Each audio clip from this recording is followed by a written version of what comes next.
E só que lá para frente, Gênesis 3, ele vai relatar a queda do homem, o pecado, a quebra da relação entre Deus e o homem. E a partir daí a história vai se repetindo. Em cada história que nós vemos na Bíblia é sempre o homem pecando e se afastando de Deus e o homem se arrependendo. Só que entre um estágio e outro, entre o pecado e arrependimento, nós vemos insistentemente o amor de Deus atraindo o homem para si.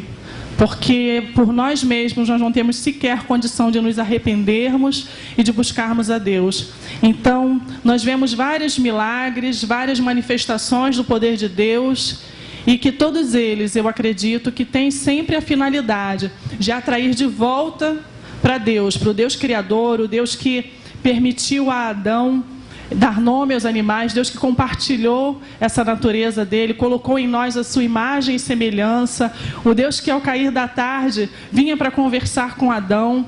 Você imagina o Deus todo-poderoso, um Deus soberano, imagina o teu chefe chegar para você e falar: Márcio, vem cá, isso aqui é uma coisa que só eu faço, mas eu vou te dar o privilégio de fazer. E Deus chegar para Adão e falar: olha, tudo aquilo que eu fiz, você vai colocar o nome. E Deus fala que o nome que você colocar vai ser esse o nome que as coisas vão ter, todo ser vivente. Então esse era o tipo de relação que Deus tinha e que o homem quebrou através do pecado. E falando dessa questão de queda, intervenção de Deus e retorno para Deus, eu queria que nós abríssemos em Oséias 11. Esse eu acho que é um livro, é um livro complicado de se entender, mas para mim é um dos livros que mostra mais claramente esse amor insistente de Deus na direção do homem. Foi o livro que o pastor André leu no meu casamento, não foi? Ele leu sobre Oséias, e no dia do casamento eu não entendi muito bem, não. Lembro da Esther, vou abrir aqui um parênteses, que ela ficou revoltada. Ela: poxa, o pastor vem falar logo sobre uma prostituta no casamento da minha amiga.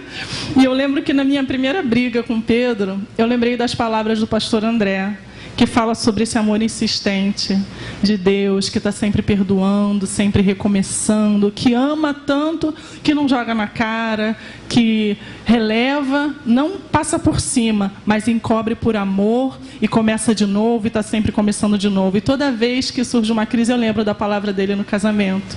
Fala: poxa, num casamento já falar sobre briga, sobre crise, sobre perdão, né? Mas esse livro de Oséias fala disso, do amor de Deus insistente. Insistente, insistente o tempo todo. Todos já abriram? Oséias 11. Eu falei demais e não abri. Oséias 11, de 1 a 4. Daniel, Oséias. Esse eu quero ler, tá bom? Quando Israel era menino, eu o amei, e do Egito chamei ao meu filho. Mas quanto mais eu chamava, mais se afastava de mim. E sacrificava a Baalins e queimava incenso às imagens de escultura. Todavia, eu ensinei a andar a Efraim. Tomei-o pelos seus braços, mas não conheceram que eu os curava. Atraí-o com cordas humanas, com cordas de amor. E fui para eles como os que tiram o jugo de sobre as suas queixadas, e dei-lhes mantimento. Versículo 2. Todavia, eu ensinei a andar a Efraim, e tomei-o pelos meus braços, mas eles não conheceram que eu os curava. E eu acho que é isso que Deus tem feito em toda a história, desde lá da queda do Gênesis. A imagem de um pai ensinando o filho a andar. Eu ensinei a Efraim a andar, tomando-o pelos braços. Você pode, talvez o Gustavo é que tem essa imagem mais próxima do filho andando e caindo, e o papai falando: levanta, filhinho, vamos lá, é assim, chora não, dói não, o papai está aqui, o papai dá beijinho, doeu, assopra, vamos caminhar de novo. E esse é o amor que Deus tem pela gente. Ele ensina a andar e Ele toma nos braços, e assim Deus tem feito. E demonstrando sempre esse amor, temos alguns exemplos de milagres. Não precisa abrir porque são muitas passagens, mas se você quiser anotar para ler em casa, nós vemos Abraão e Sara, Gênesis 21, de 5 a 7, um milagre absurdo de um homem sendo pai aos 100 anos e uma mulher que, além de ser idosa, era estéril. E Deus faz esse absurdo e nasce Isaac, o filho da promessa, e tudo muda na vida daquele casal. Isso é sinal do amor de Deus na vida deles.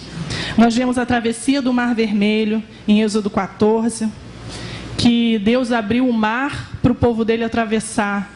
O povo estava lá no Egito e o povo reclamava, e lá pelas tantas o povo já achou que ia morrer pelo caminho e brigou com Moisés, falando: você trouxe aqui para a gente morrer? E Deus está o tempo todo falando: calma que eu estou no controle. E Deus lá pelas tantas, mesmo com esse povo murmurador, mesmo com o povo que Deus conhece o coração, Deus abriu o Mar Vermelho, e a Bíblia diz que o povo passou com os pés secos pelo Mar Vermelho. E esse mesmo povo ficou 40 anos rodando pelo deserto, caminhando pelo deserto. Deuteronômio 8, a partir do 11, é a parte que mais me chama a atenção. Ele fala o tempo todo para esse povo que ficou 40 anos no deserto, para se lembrar que 40 anos em que ele esteve no deserto, as sandálias deles não se desgastaram e nada faltou para eles. Deus mandou comida do céu. Quando faltou água, Deus fez sair água da rocha. Isso tudo Deus fez por amor. Deus está sempre demonstrando o amor dele para atrair o povo de volta para ele. Quantas vezes nós, Deus está mandando um recadinho, um telefonema, um e-mail, uma propaganda, um anúncio de jornal. Deus usa o meio que ele quer, mas ele está sempre nos atraindo de volta para ele. E essa é a história. Nós vemos muitas manifestações do amor de Deus em toda a Bíblia, queridos. Mas eu quero que você abra comigo em João 1, de 1 a 5, e depois nós vamos ler o 14. Eu citei só alguns milagres do Antigo Testamento, mas nós temos muitos outros que são provas incontestáveis do amor de Deus. Mas João 1, de 1 a 5, e o verso 14, fala da maior de todas essas manifestações, a absurdo dos absurdos. Nós lemos lá em Gênesis o Deus que criou os céus e a terra, não foi isso? E agora João 1 fala o seguinte: no princípio era o Verbo, e o Verbo estava com Deus, e o Verbo era Deus. Ele estava no princípio com Deus. Todas as coisas foram feitas por ele, e sem ele nada do que foi feito se fez. E nele estava a vida, e a vida era a luz dos homens. E a luz resplandece nas trevas, e as trevas não o compreenderam. O verso 14: e o Verbo se fez carne, e habitou entre nós. E vimos a sua glória, como a glória do unigênito do Pai, cheio de graça e de verdade. Aleluia, queridos. Esse é o cúmulo da manifestação do amor de Deus, nos chamando de volta para Ele. E você sabe por quê? João 3,16, acho que a gente não precisa abrir, né? Você pode repetir comigo? Porque Deus amou o mundo de tal maneira que deu o seu único Filho, para que todo aquele que nele crê não pereça, mas tenha vida eterna. Aleluia. Você já pensou, já tentou imaginar o Deus lá da criação? Eu estou dizendo o Deus é só para a gente separar na mente, mas nós sabemos que é um só, né? Aquele Deus todo-poderoso, soberano, que criou todas as coisas. Por amor a mim e a você, Ele, entre aspas, se rebaixar e se tornar homem. E a Bíblia diz que é porque Ele nos amou de tal maneira. Que amor é esse? Feche seus olhos e diga assim: porque Deus me amou de tal maneira. Porque Deus me amou de tal maneira. Queridos, a gente não precisa de prova nenhuma de amor de Deus mais. Eu acho que, fiquei pensando em casa enquanto eu fazia o meu esboço, que se isso fosse um filme, assim, nós não conhecemos a história, podia terminar aí. E eu acho que ia ser daquele tipo de filme que a gente ia falar assim: caramba, não acredito que ele fez isso. Terminou assim, né? A história poderia parar por aí, mas não para por aí. É com esse Deus encarnado que os discípulos caminharam. Por isso que eu quis dar essa volta toda lá em Gênesis, para a gente entender realmente quanto Deus se esvaziou por amor a nós. E aquelas mãos que criaram o universo, que criaram todas as coisas, as estrelas, o firmamento, os animais, as plantas, tudo. Essas mãos, queridos, agora estavam tocando pessoas e se deixando tocar. Estavam tocando no meio da multidão, ele estava sendo tocado no meio da multidão, entre aspas, sem perceber, mas tocava também individualmente. Tinha um dos discípulos, que era João, que a Bíblia diz que ele reclinava a sua cabeça no ombro de Jesus. Olha que relação bonita, né? Relação de afeto.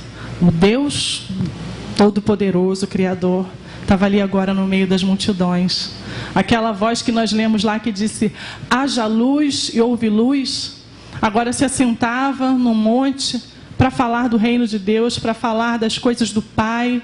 Se assentava com os 12 discípulos para ensinar a eles mais de perto a vontade de Deus para a vida deles. Foi com esse Jesus que os discípulos caminharam.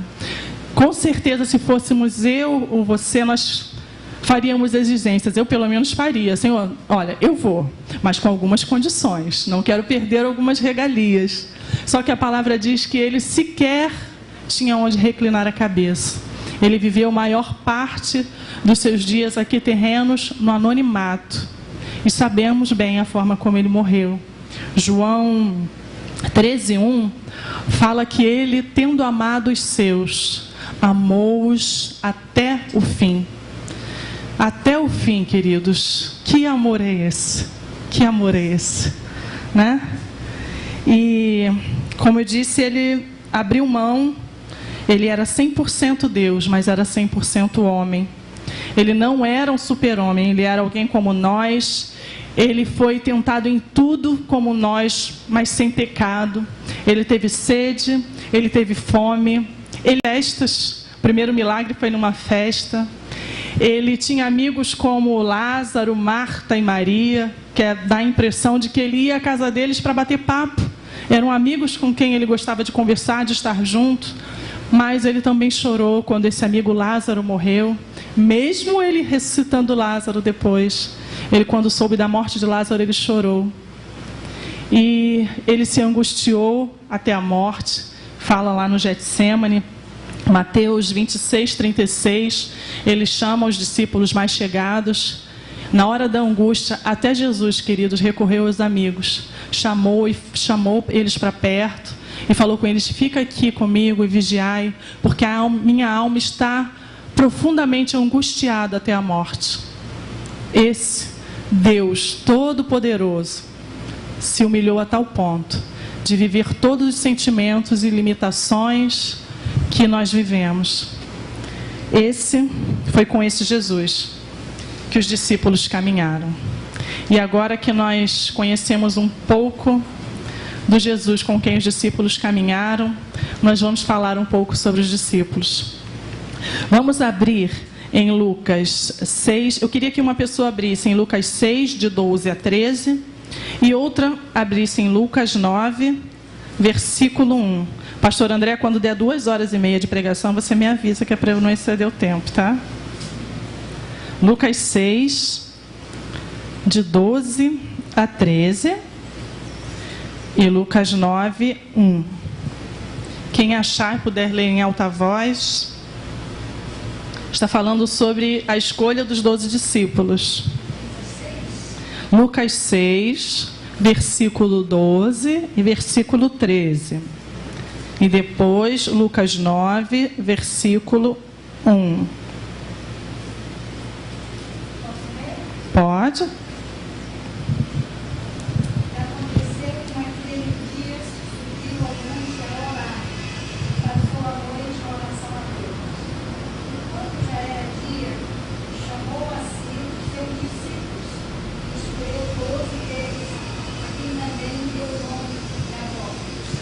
Lucas 9, 1.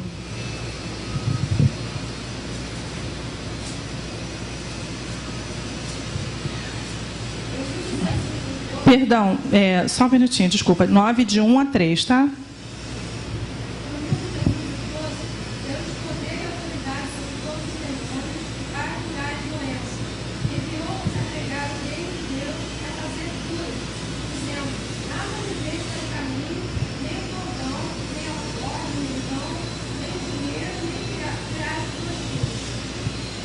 Ok? Aqui fala sobre a escolha, o envio dos discípulos, quando Jesus escolheu e quando Jesus os enviou.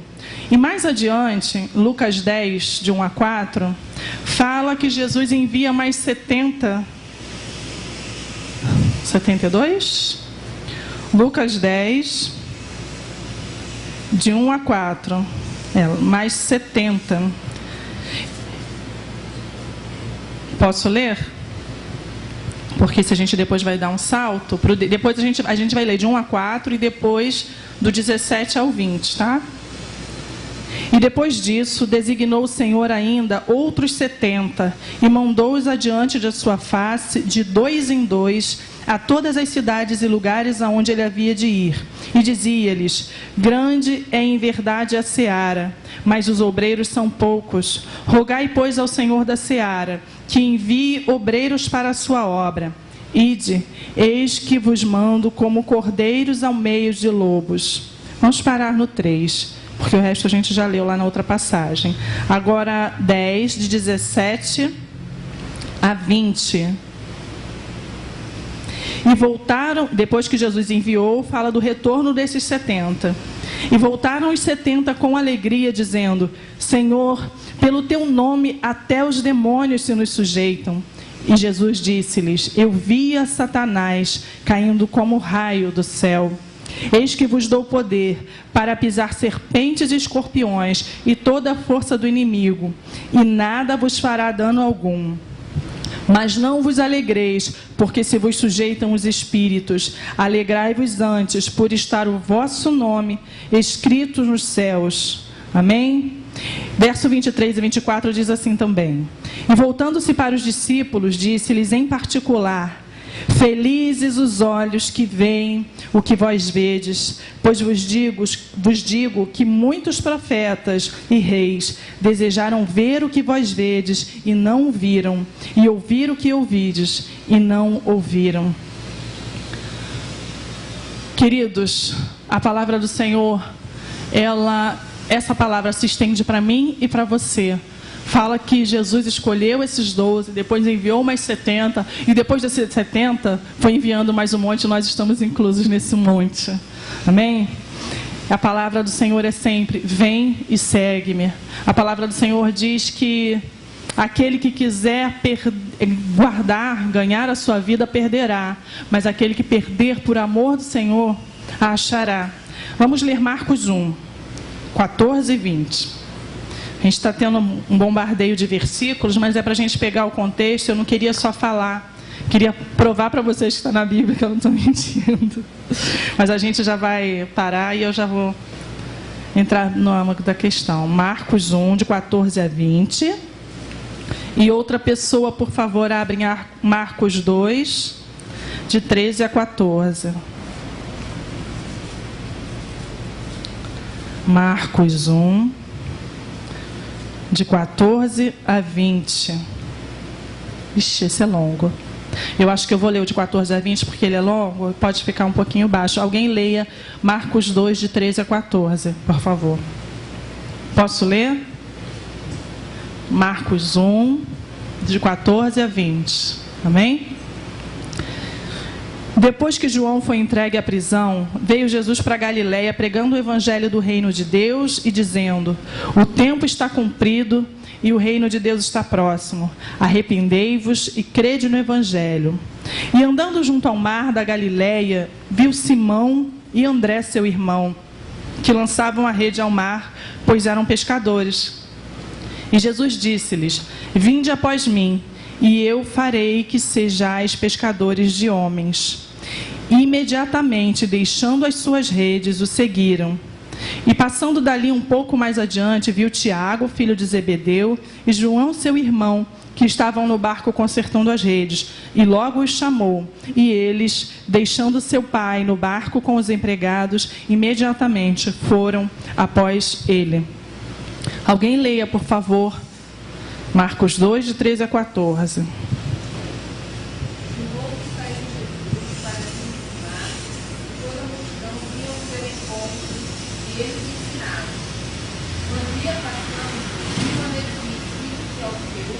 Sentado na cobertura, disse: segue. Nós vemos alguns exemplos aqui do chamado de Jesus individual para cada um dos discípulos. E ele disse: vem e segue-me. E eles imediatamente deixaram o que estavam fazendo para poder seguir a Jesus. Queridos, esse chamado, ele se estende a mim e a você. No caso deles, eles deixaram o ofício, porque era necessário naquele contexto, deixaram as suas redes. Mas o que Jesus quer é que realmente nós possamos abrir mão de tudo aquilo que nos impede de atender esse chamado dele. Quando ele disser, vem e segue-me, queridos, abre mão daquilo que possa ser embaraço e siga o Senhor. Imediatamente, como eles fizeram aqui, eles não questionaram, eles não olharam se eles podiam ou não, eles não olharam as suas condições próprias, as circunstâncias, eles largaram tudo e seguiram. Como eu tinha dito, fala assim em Marcos 8, 34, 35. Opa, volta, 34. Se alguém quiser vir após mim, negue-se a si mesmo, tome a sua cruz e siga-me. Porque qualquer que quiser salvar a sua vida, a perderá. Mas quem perder a sua vida por amor de mim e do Evangelho, esse a salvará. Pois o que aproveitaria o homem ganhar o mundo inteiro e perder a sua alma? Ou o que daria o homem pelo resgate da sua alma? Nós cantamos aqui ainda agora: adorarei, com seu sangue precioso me comprou para Deus, com sua vida abundante eu vivo para o seu louvor. É porque João 3,16, o Senhor nos comprou. E é por isso que nós entregamos a nossa vida para Ele em gratidão, em amor, na certeza de quem Ele é. Que Ele é o Deus Criador, Ele é o Deus que disse haja luz, mas que se humilhou por amor a mim e a você. E por isso nós temos, querido, nosso coração, abrir o coração e atender esse chamado de Jesus. Não crie regras, não crie obstáculos. Nós temos o hábito de fazer ponto 1, ponto 2 e ponto 3 do que Deus pensa. Como o pastor André diz aqui, alguns pregadores costumam fazer 7 passos para a salvação, 7 passos para uma vida feliz. Às vezes é fácil na pregação, mas nós não podemos resumir a isso na nossa vida com Deus no dia a dia. Não podemos colocar regras para Deus. Deus age de formas que nós não imaginamos. Deus usa coisas e pessoas que nós não imaginamos. Nós vimos ali que tinham 2 discípulos que eram pescadores e largaram as suas redes. O outro estava na coletoria, Levi, e ele largou o que estava fazendo e foi. E cada um tem sua característica, cada um tem o seu ofício. E Deus vai usar a mim e a você do jeito que nós somos, né? Não ponha obstáculos. Eu fiz essa minha lista. Só que eu não numerei não, tá? Porque ela tem etc, etc, etc. Possíveis obstáculos. Idade. Lucas e Bia, talvez são os mais jovens aqui no momento, vai falar: não, eu sou muito novo, não posso ser discípulo de Jesus. Só que Jeremias, queridos, capítulo 1, Jesus chamou Jeremias quando ele era uma criança. E ele diz: Senhor, eu sou uma criança. E Deus fala para ele: olha, não digas porque eu sou uma criança, porque antes que você se formasse no ventre da sua mãe, eu te chamei e te constituí por profeta entre as nações. Talvez você diga: não, mas eu não sou jovenzinho igual o Lucas e a Bia, eu sou velho demais. Nós acabamos de ver que Deus cumpriu uma promessa na vida de Abraão quando ele tinha 100 anos de idade. Moisés foi usado por Deus para tirar o povo do Egito quando ele já estava com 80 anos e passou mais 40 no deserto rodando com aquele povo. Então, queridos, a idade, sinto muito. Esquece essa desculpa. Seja qual for a sua idade, abre o seu coração e deixa Deus te usar. Você é um discípulo do Senhor. Amém? Seu problema talvez seja financeiro. Eu tenho bens demais, eu não posso, eu tenho que administrá-los. Ou eu tenho bens de menos, não dá, a grana é curta. Abraão levou consigo todos os bens que possuía. Fala isso lá em Gênesis. Jó era o homem mais rico do Oriente. Mas em contrapartida, Moisés, quando saiu do Egito, pastor, não grava isso, saiu com uma mão na frente e outra atrás, queridos. Moisés saiu sem nada. O próprio Jesus, eu acabei de falar que ele não tinha onde reclinar a cabeça. E lá nos evangelhos a gente vê, em contrapartida, um jovem rico que achava que queria seguir a Deus, só que ele desistiu, porque ele não possuía riquezas, as riquezas o possuíam. E ele desistiu porque o coração dele estava nas riquezas. Então, questão financeira, queridos, também não pode ser um obstáculo. Deus não faz distinção entre rico, pobre, novo, velho. Consagre a Deus o tudo ou o nada que você tem. E seja do Senhor. Que o seu nada seja instrumento na mão do Senhor. Que o seu tudo seja instrumento na mão do Senhor. Amém? Então, o seu problema pode ser instrução, ou profissão, ou os seus ideais. Olha, entre os discípulos tinha Lucas, que era médico, tinha Simão, o Zelote, que era um revolucionário, tinha Pedro, que era pescador, tinha gente para todo gosto. Em Atos 4,13, fala que os maiorais, ao verem a intrepidez de Pedro e João, ficaram maravilhados, porque eles sabiam que eles eram incultos, analfabetos, que eles não tinham instrução. Então, sendo médico, ou sendo cobrador de impostos, ou sendo analfabeto, ou sendo pescador, a sua profissão não faz diferença para Deus. Pelo contrário, Deus usa a diversidade. Amém? Lá no seu local de trabalho, ou na sua casa, com o seu vizinho, você vai poder chegar num lugar. Helena pode alcançar um vizinho que o pastor Marcelo não pode alcançar. O pastor Marcelo pode alcançar alguém no trabalho dele que o pastor Alexandre não pode alcançar. Então, seja qual for a sua profissão, o seu chamado, a sua vocação, o Senhor quer te usar assim mesmo. Amém? Amém. Já sei, você é novo convertido. Essa é uma boa desculpa. Você precisa de um tempo para aprender? Tenho uma notícia para te dar. Lembra que a gente acabou de ler? Vem e segue-me. E eles largaram tudo e seguiram a Jesus. Aqueles homens, sabe qual foi o tempo de treinamento dos discípulos? Jesus falou com eles, olha, vem, vamos fazer um treinamento e depois vocês vão. Não foi, queridos, o tempo de treinamento deles foi nenhum. Eles aprenderam enquanto caminhavam com Jesus. Eles foram sendo usados na caminhada com Jesus. E eles foram sendo transformados na caminhada com Jesus. Eles tiveram 3 anos de convivência com Jesus, mas foram 3 anos que valeram uma vida toda. Porque aqueles homens que eram vacilantes, que nós já sabemos, que quando na época da crucificação correram, se espalharam. Imagino que quando você joga um inseticida no ralo e as baratas saem se espalhando, imagino que tenha sido algo parecido. A gente vê no dia a dia deles alguns falando algumas bobagens, como Pedro, que jurou amor eterno e depois negou. Ou mesmo Pedro, que teve a revelação, Cristo, és o Cristo, Filho do Deus vivo. Logo depois agiu na carne e cortou a orelha do soldado. Esses mesmos discípulos, eles foram, e nesses 3 anos, transformados. A ponto de darem depois as suas vidas pelo nome de Jesus. Homens inconstantes e vacilantes, que tiveram as vidas transformadas. Então, se você quer ser graduado, querido, se você quer ter uma profissão, você tem que estudar, e muito. Se você quer ser pastor, você tem que fazer um seminário. Mas se você quer deixar Deus te usar para você ser um discípulo, tudo que você ter o chamado dele, vem e segue-me, e caminhar com ele, obviamente, para que na caminhada ele vá te ensinando. Amém? Amém. E vamos falar então sobre essa formação dos discípulos, sobre essa caminhada, porque talvez não, né? Acho que a primeira coisa que passa na nossa mente é, poxa, mas aí é covardia. Eles andaram lado a lado com Jesus, né? A ponto de João encostar a cabeça no ombro de Jesus. Eles viram Jesus curando, eles viram Jesus agindo, e nós não. Só que nós temos, queridos, o Espírito Santo. O pastor Alexandre falou aqui que nós fomos selados com o Santo Espírito da promessa e ninguém pode arrancar isso de nós. Você tem o Espírito Santo na sua vida. Amém? E vamos ver quem eram os discípulos, nós já falamos. Eu queria que a gente lesse... não vai dar para ler porque é muito grande. Mas depois em casa, se você quiser ler, Atos 2, de 1 a 40. Eu acabei de falar aqui de Pedro. Essa passagem de Atos 2, de 1 a 40, fala de um discurso de Pedro, que depois de um encontro com o Cristo ressurreto, depois da ressurreição, ele fez um discurso que, num só discurso, 3.000 pessoas receberam a Jesus como Salvador e se batizaram.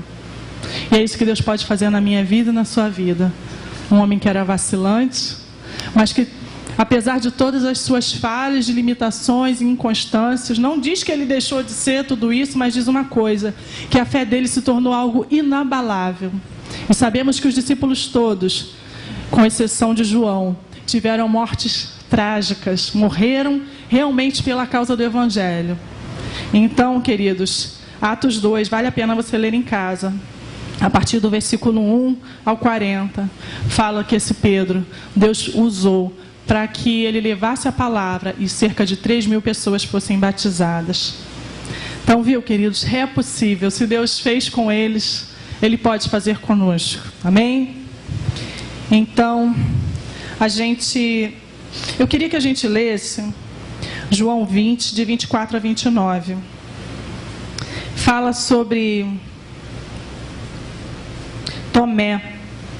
Depois da crucificação, como eu já citei aqui, eu imagino como tenha sido a correria da dispersão dos apóstolos, cada um para o seu canto, cada um por si. Os discípulos começaram a voltar para suas atividades, ou seja, corre que o bicho está pegando. E aí, eu tento imaginar, João 20 fala de como os discípulos se reuniram novamente, quando começou a haver o boato de que a notícia estava se espalhando de que Jesus havia ressuscitado, quando eles receberam essa notícia. E eles se reuniram. E eu imagino que estivessem chegando um a um assim, escondidinho, entrando. Talvez uns foram, eu vou por ir. Imagina você dar 3 anos da sua vida, ouvindo alguém que dizia ser o próprio Deus encarnado, o caminho, a verdade e a vida, aquele que veio para resgatar, e de repente você vê-lo com uma morte humilhante numa cruz, 3 anos da sua vida jogados por água abaixo. Imagino que no coração de algum deles tivesse a decepção de terem sido enganados, ou talvez a dúvida, a tristeza. Quem de nós aqui ainda não passou por um momento de dor, de sofrimento grande, e de falar, poxa, será que é isso mesmo? Será que eu estou no caminho certo? Será que é Ele o Deus vivo mesmo? É isso que eu tenho que seguir? E não foi diferente com Tomé. Eu acho que Tomé é um pouco injustiçado quando a gente cita, né? Tomé, a gente fala só daquele que não creu. Ih, você não acredita? Está parecendo Tomé? Mas eu acredito que tenha todo esse contexto por trás. E lá em João 20, de 24 a 29, quando Jesus entra naquela sala, depois da ressurreição, acontece a seguinte cena. Ora, Tomé, um dos 12, chamado Dídimo, não estava com eles quando veio Jesus. E disseram-lhe, pois, os outros discípulos, vimos o Senhor. Mas ele disse-lhes, se eu não vir o sinal dos cravos em suas mãos, e não puser o dedo no lugar dos cravos, e não puser a minha mão do seu lado, de maneira nenhuma o crerei. E 8 dias depois estavam outra vez os seus discípulos reunidos, e com eles Tomé. Jesus chegou, estando as portas fechadas, e apresentou-se no meio deles e disse, paz seja convosco. E depois disse a Tomé, Tomé, põe aqui o teu dedo e vê as minhas mãos. Chega a tua mão e põe-na do meu lado. Não sejas incrédulo, mas crente. Tomé respondeu-lhe, Senhor meu e Deus meu. E Jesus disse-lhe, porque me viste, creste, Tomé. Bem-aventurados os que não viram e creram. E aqui a gente vai parar um pouquinho para conversar sobre esse Tomé. Eu, sinceramente, acho uma injustiça ele ter ficado com o rótulo daquele que não creu. Porque, na verdade, acho que nenhum deles creu, porque todos deram no pé, né? Ele foi um pouco mais honesto.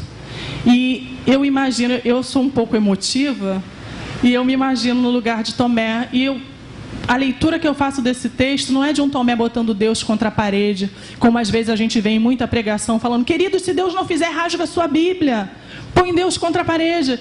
Eu não vejo isso, eu vejo um Tomé com o coração machucado, talvez quase desistindo e falando, Senhor, eu preciso crer, ajuda na minha fé, que ela está enfraquecendo.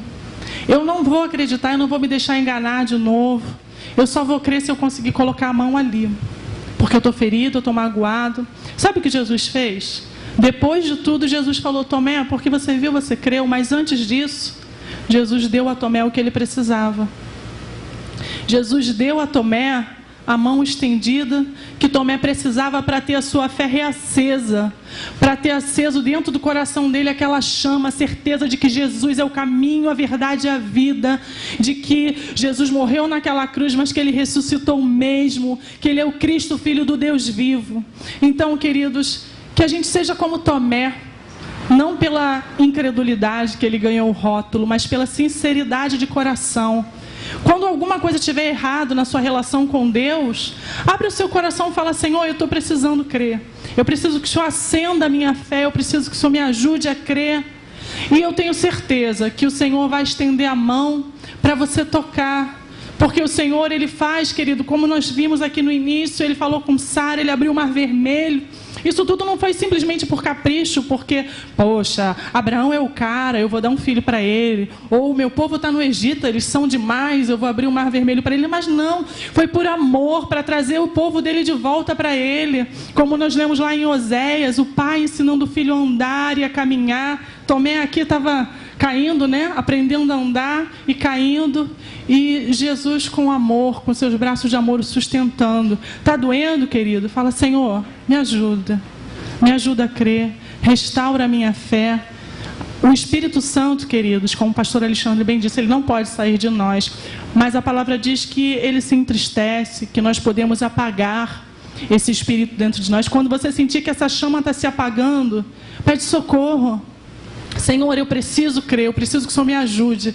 E olha, esse Tomé aqui, para quem Jesus estendeu a mão, que ele precisou tocar na ferida de Jesus. Eu nunca entendi essa passagem. Eu falei: poxa, mas Jesus não veio ressurreto? Ele não tinha um outro corpo? Por que ainda tinha ferida a ponto de Tomé tocar?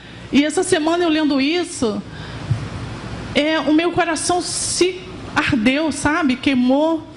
Que Deus sabe de todas as coisas, mas para mim, naquele momento, a impressão que me dava é que Jesus voltou com a mão furada, porque ele sabia que Tomé ia precisar ver aquela mão furada, né? A gente tem a passagem lá da tempestade no barco, e que os discípulos acham que Jesus é um fantasma, que ele vem andando sobre as águas, e Pedro fala: Senhor, se é o Senhor mesmo, me manda ir ter contigo.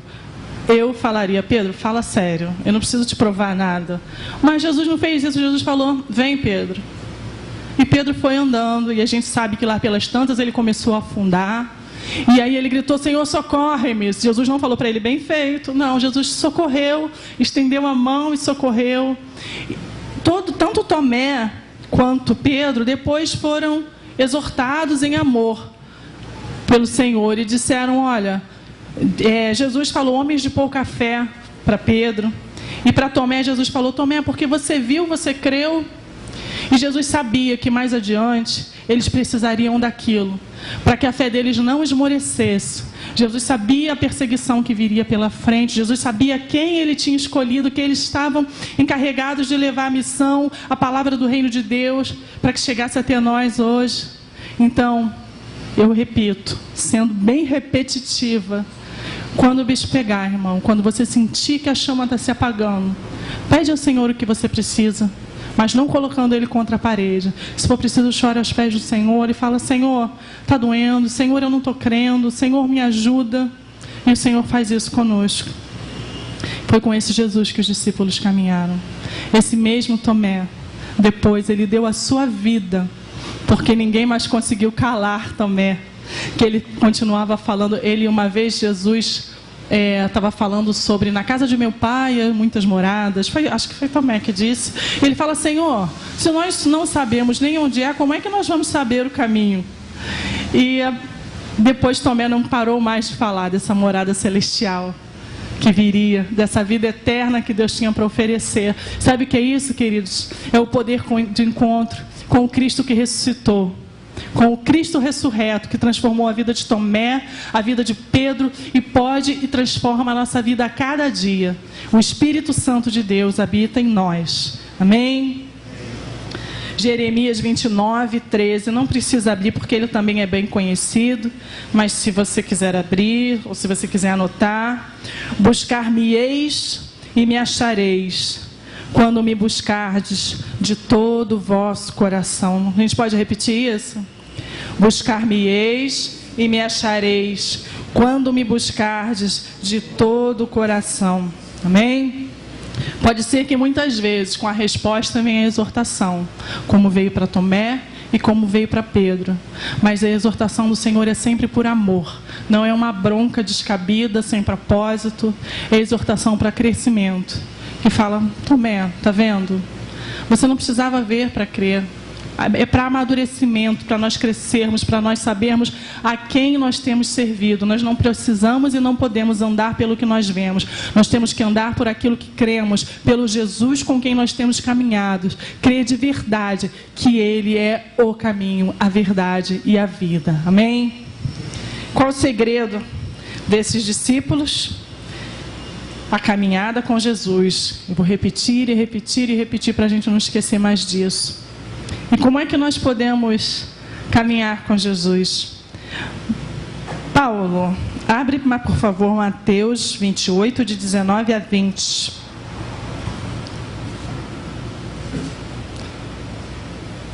Leia com a sua voz possante. Esse é o item 1 para nós caminharmos com o Senhor Jesus. Já estamos caminhando para o final da mensagem, tá? Mateus 28, 19 e 20.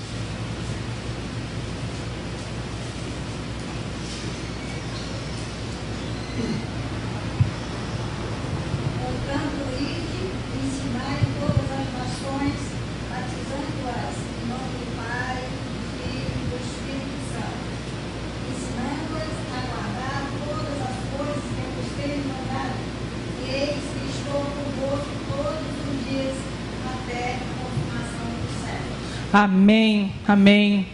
Eu e você não andamos fisicamente com Jesus, mas Ele enviou o Consolador.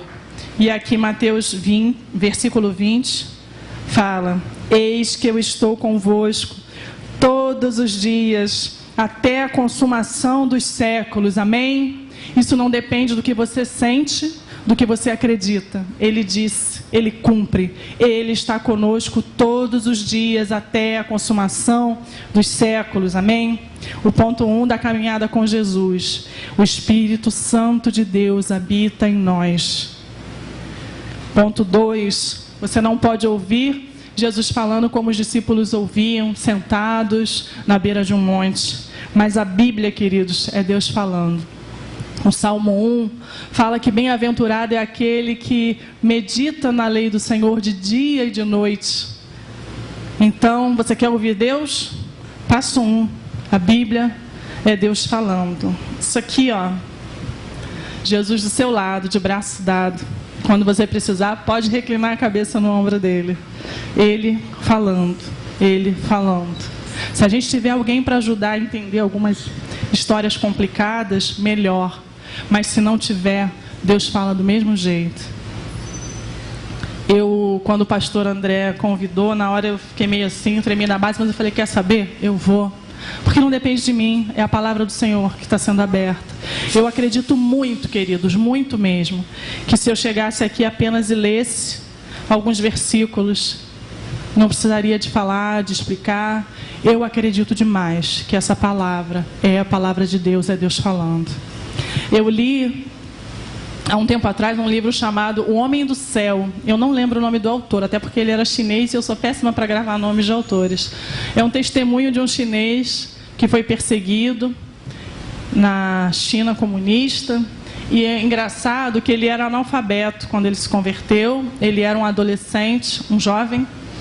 E as pessoas que eram cristãos lá eram cristãos escondidos. A igreja se reunia, tinha a igreja subterrânea. E ele ficou sabendo de um senhor que morava isolado e tinha uma Bíblia em casa. E era o boato que corria na cidade, que era a única Bíblia da cidade que aquele homem tinha Bíblia.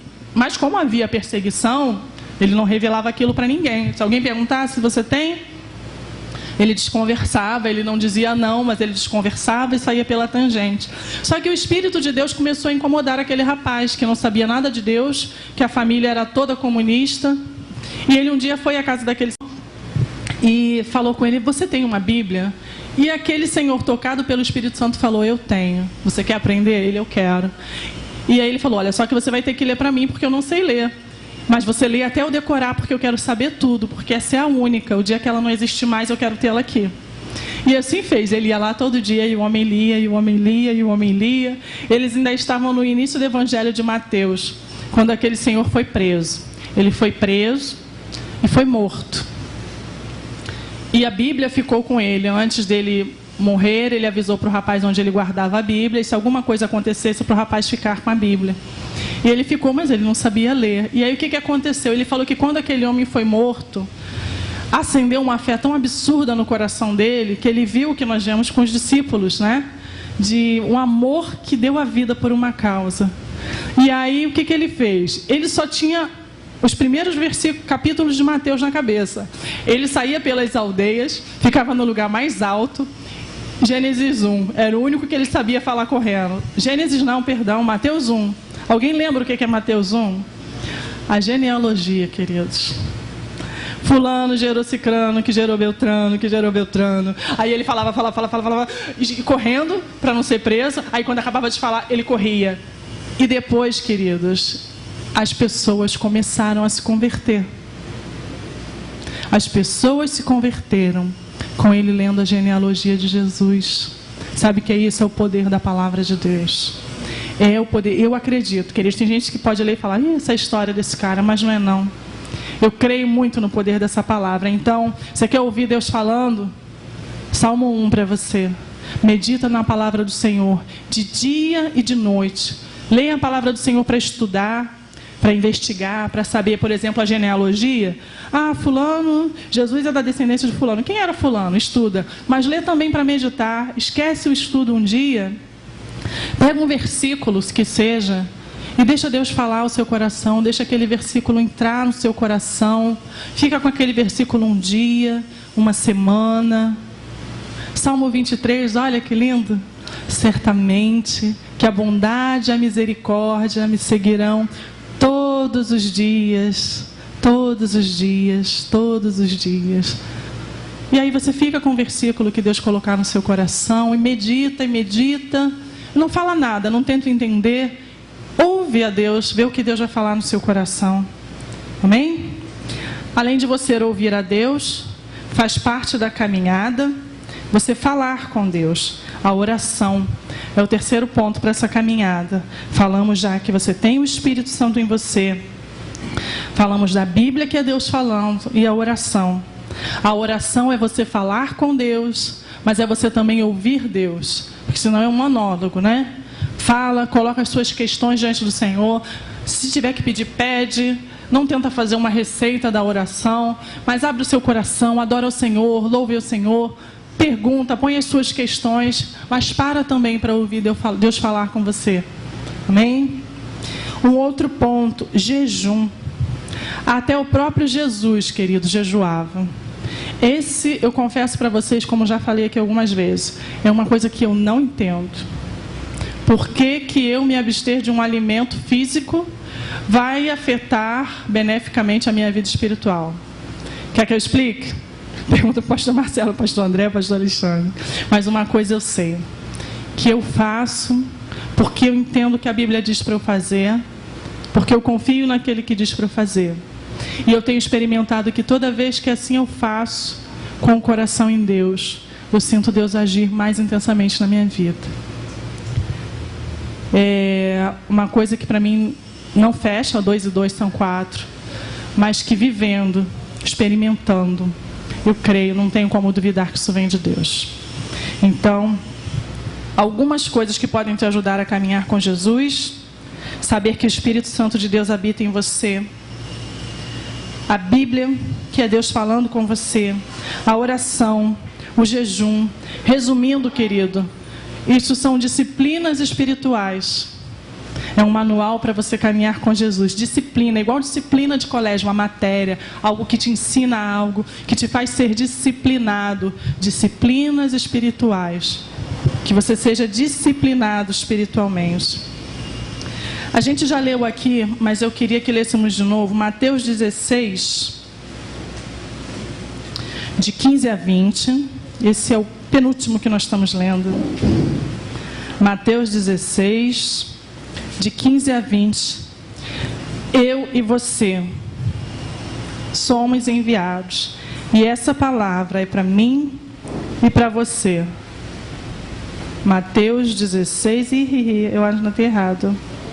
Não é Mateus 16, deixa eu ver. Não é. Mateus 16, não é. Marcos, eu acho que é Marcos, eu anotei errado. A grande comissão, pastores? Marcos 16, deixa eu ver. Marcos 16, de 15 a 20, isso aí. Perdão, Marcos 16, de 15 a 20. Eu vou ler, e é para todos nós, queridos, não é só para os discípulos, os 12 ou os 70. E disse-lhe Jesus: ide por todo o mundo e pregai o evangelho a toda criatura. Quem crer e for batizado será salvo, mas quem não crer será condenado. E esses sinais seguirão os que crerem. Em meu nome expulsarão demônios, falarão novas línguas, pegarão nas serpentes, e se beberem alguma coisa mortífera, não lhes fará dano algum. E imporão a mão sobre os enfermos e os curarão. E o Senhor, depois de ter falado, foi recebido no céu e assentou-se à direita de Deus. E tendo eles partido, pregaram por todas as partes, cooperando com eles o Senhor e confirmando a palavra com os sinais que se seguiram. Amém? Para terminar, última passagem, Lucas 10, de 17 a 20.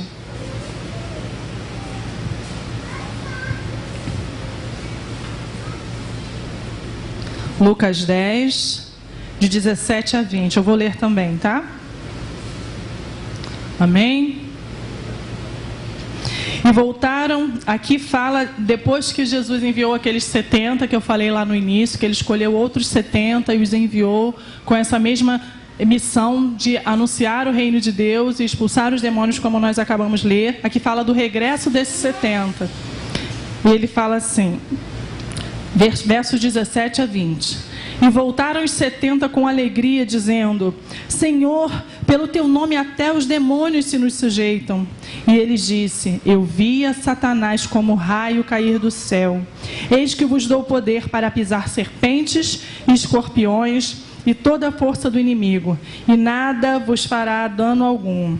Versículo 20. Mas não vos alegreis, porque os espíritos se vos sujeitam. Alegrai-vos antes, porque o vosso nome está escrito nos céus. Não vos alegreis, porque os espíritos se vos sujeitam. Alegrai-vos antes, por estar o vosso nome escrito nos céus. Queridos, não se envaideça quando você vê que Jesus está te usando. Quando você sentir no seu coração que realmente você é um discípulo do Senhor. Aqueles voltaram empolgados, felizes. Jesus fez uma pequena advertência. Ele fala, realmente, eu via Satanás caindo como um raio. Vocês realmente foram usados. É o meu poder que está atuando através da vida de vocês. As pessoas são curadas, os enfermos são curados, os demônios são expulsos. Mas não se alegrem por isso. Se alegrem pela salvação que há na vida de vocês. Se alegrem porque o seu nome está escrito no céu. Então, querido, não se envaideça quando você se tornar um discípulo. Não se ache o cara quando, pela misericórdia de Deus, alguém ouvir a palavra de Deus através da sua boca, ou quando um colega de trabalho te pedir oração. É a misericórdia de Deus.